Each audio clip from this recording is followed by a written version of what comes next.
Bonjour mes délices, j'espère que vous allez bien. Salam alaikum à tous, kirakum darin hababati, marhaba bikum fi qanat Isma Délices.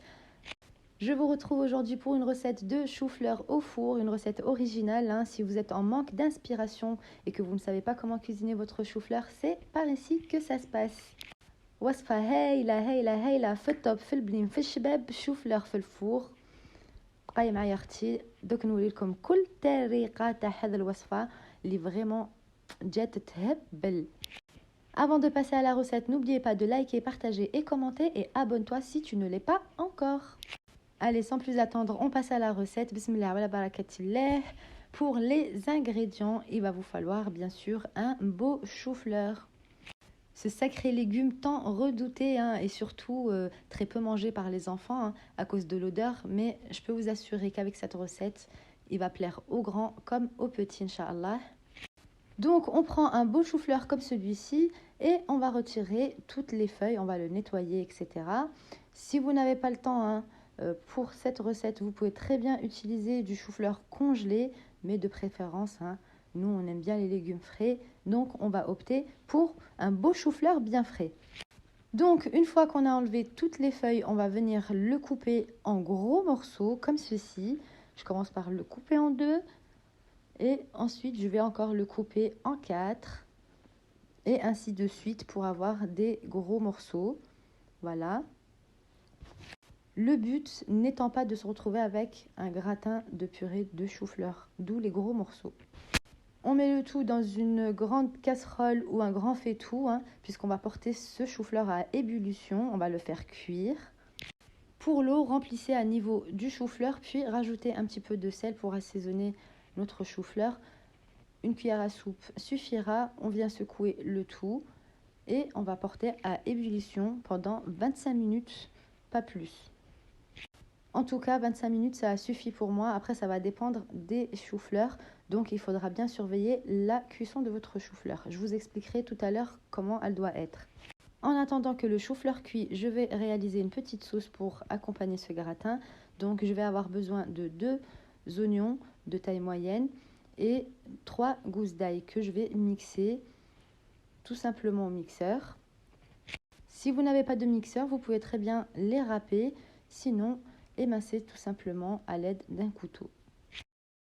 Ensuite, j'ai fait chauffer un petit peu d'huile dans une poêle. Vous pouvez très bien utiliser de l'huile d'olive et je viens mettre les oignons et l'ail donc qu'on a mixé pour les faire revenir pendant quelques minutes. Faites revenir le tout à feu moyen et n'hésitez pas à remuer de temps en temps pour que vous ayez une cuisson homogène. Et on arrête la cuisson quand les oignons et l'ail ont cuit comme ceci.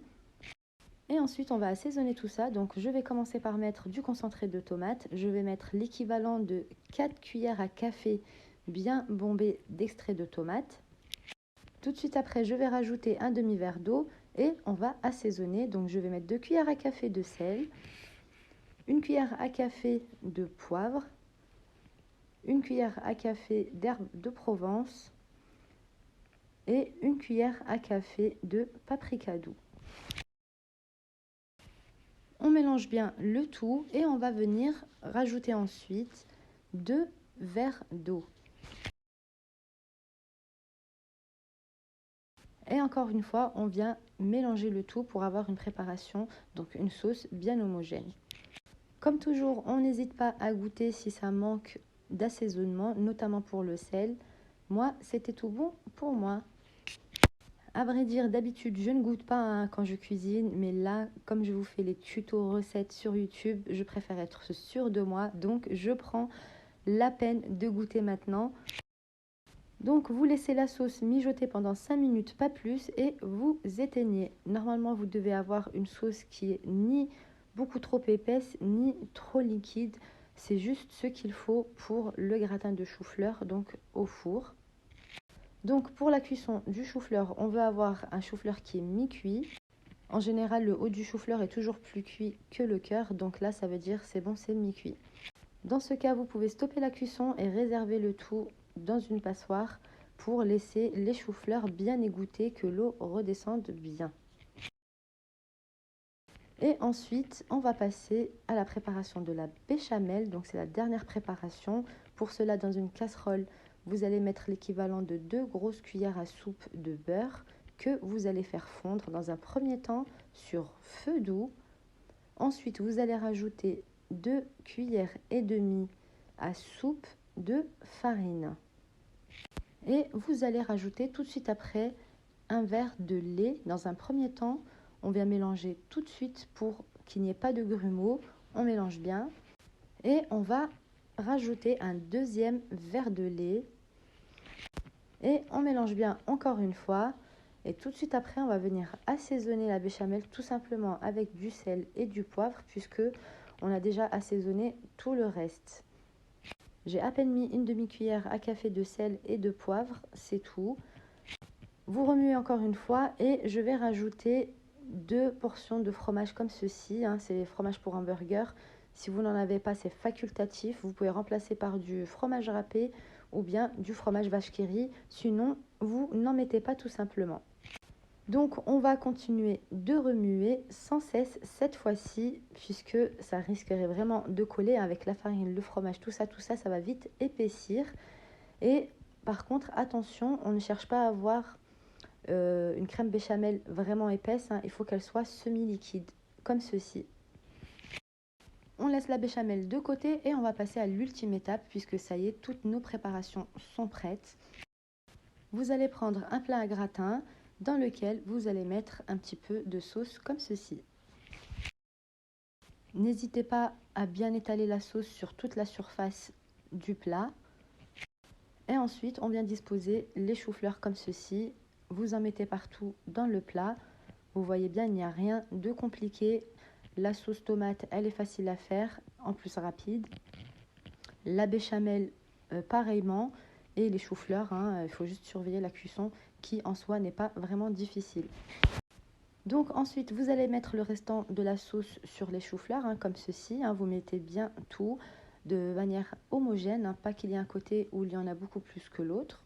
Là encore, rien de bien compliqué. Et vous allez voir que ce mode de cuisson et cette recette-là, ça change un petit peu des recettes habituelles, notamment des choux-fleurs en beignets, des choux-fleurs en sauce, etc. C'est une petite recette sympathique. Certes, vous avez différentes préparations à faire, mais qui en soi ne tiennent pas plus de temps que ça, encore une fois. Et après, vous n'avez plus qu'à enfourner et vous n'avez plus besoin de surveiller, si ce n'est en fin de cuisson. Donc, mes petits délices, n'hésitez pas à tester la recette et dites-le moi en commentaire si elle vous a plu.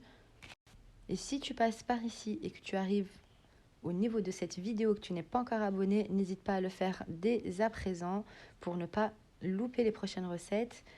Aussi, n'oubliez pas d'activer la petite cloche pour recevoir les notifications des prochaines vidéos. Et puis voilà, merci à tous en tout cas, merci à tous les abonnés et j'espère vraiment que la chaîne va s'agrandir de plus en plus, Inch'Allah. Donc on revient à notre chou-fleur.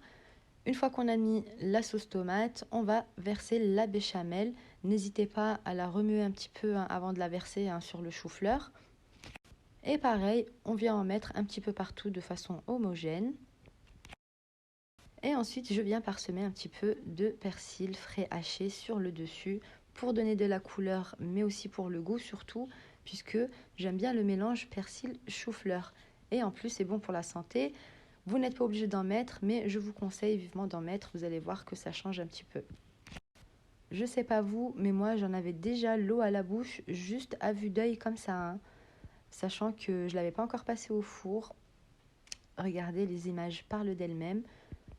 Vous pouvez très bien le manger comme ça, puisqu'on a déjà fait tout pré-cuire.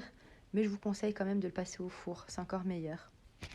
Donc on a dit le four préchauffé à 200 degrés pendant 25 à 30 minutes selon les fours. Cuisson en bas et en haut, attention. Et tout de suite après la sortie du four, je viens rajouter un petit peu de mozzarella râpé. Vous pouvez très bien mettre n'importe quel fromage râpé ou pas. Là encore, c'est facultatif. Et vous remettez 5 minutes au four. Le four éteint, c'est juste histoire que le fromage fonde. Et voilà mes petits délices, notre petit gratin de chou-fleur au four est prêt. Comme vous l'avez vu en début de vidéo, les images parlent d'elles-mêmes. Une recette qui change de d'habitude et j'espère qu'elle vous plaira. Je vous ai fait une petite découpe en images. Je vous laisse regarder tout ça en vidéo. Quant à moi, je vous dis à très vite pour de nouvelles recettes. N'oubliez pas de partager, liker et commenter. À très vite حبيباتي تهلاو في رواحكم ربي يحفظكم ونتمنى الوصفة تكون عجبتكم. À bientôt حبيباتي. Salam alaikum. Bisous à tous.